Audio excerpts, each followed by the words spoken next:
এখানে আমাদের একটা সুনির্দিষ্ট অভিযোগের ভিত্তিতে আমরা অভিযান পরিচালনা করতে আসছি। আমাদের 3 সদস্য কমিটি অভিযান পরিচালনা করছে। এটা এনফোর্সমেন্ট অভিযান। এটা আমার হেড অফিস থেকে দুদকের প্রধান কার্যালয় থেকে অর্ডার দিয়েছে। তৎপ্রেক্ষিতে আমি এখানে অভিযান পরিচালনা করে আসছি। তাতে আমি পৌরসভার যে রেকর্ডপত্র নিলাম, রেকর্ডপত্রে দেখা যায় যে একটি প্যাকেজের আন্ডারে 4টি কাজ এখানে। এর মধ্যে দেখা যায় এখানে রাজাসন গ্যারেজ, এখানে 2টা কাজ, একটা রাস্তা, একটা ড্রেন। আরেকটা পেলাম আমরা রেডিও কলোনির সামনে, ওইটা একটা শুধু ড্রেন। আরেকটা কোথায়? আরেকটা হলো ইয়েতে যে গেন্ডা গ্যান্ডা, আরেকটা ওইটা ড্রেন। ওইটা ড্রেন, ঠিক আছে। এটা মোট হলো 1,84,00,000 টাকার কাজ, ঠিক আছে। ঠিকাদার হলো শিকদার এন্টারপ্রাইজ। আন্ডারে একটা কাজটা দেওয়া হয়েছে, একজনের ঠিকাদার, এবং কাজ হলো 4টা, একটা প্যাকেজের আন্ডারে।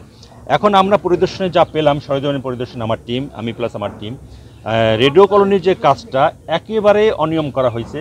এখানে ড্রেনের 2 সাইডে ডাবল জালি দেওয়ার কথা রডের, সেখানে সিঙ্গেল জালি দিয়ে সে কাজটা করছে। মানে এখানে অনিয়মের একদম চাক্ষুষ প্রমাণ পাওয়া গেছে। এখন আর এটা যেহেতু কাজ হয়ে গেছে, আমরা এখানে সরজমিনে সদৃশ্য দেখতে পেলাম না কিছু, তবে এটা আমরা পরবর্তীতে দেখব, যখন সময় ব্যাপার আছে। এই জন্য আমরা এখন যা পেলাম এই অনিয়মের বিষয়ে আমি এখন একটা প্রতিবেদন কমিশন বরাবর দাখিল করব। তৎপ্রেক্ষিতে কমিশনের পরবর্তী নির্দেশ মোতাবেক পরবর্তী পদক্ষেপ গ্রহণ করব। আপনি একটা কাজ অনিয়মের প্রত্যক্ষ প্রমাণ পেয়েছেন, আরো বাকি যে 3টা কাজ, জি, এগুলোর মধ্যে অনিয়ম হয়েছে আপনি মনে করেন? যেহেতু একই ঠিকাদার, একই প্যাকেজের, এই জন্য আমার সন্দেহ যে এই 3টা কাজেও অনিয়ম আছে। তাদের বিরুদ্ধে ব্যবস্থা কি থাকবে? যদি অনিয়ম পাওয়া যায়, যথাযথভাবে আপনার ফৌজদারি অপরাধ, এটা অর্থাৎ আত্মসাৎ, এই তৎসংশ্লিষ্ট যারা আছে তাদের বিরুদ্ধে ফৌজদারি নিয়মিত মামলা হবে। বাকি কাজগুলো কি এখন বন্ধ থাকবে?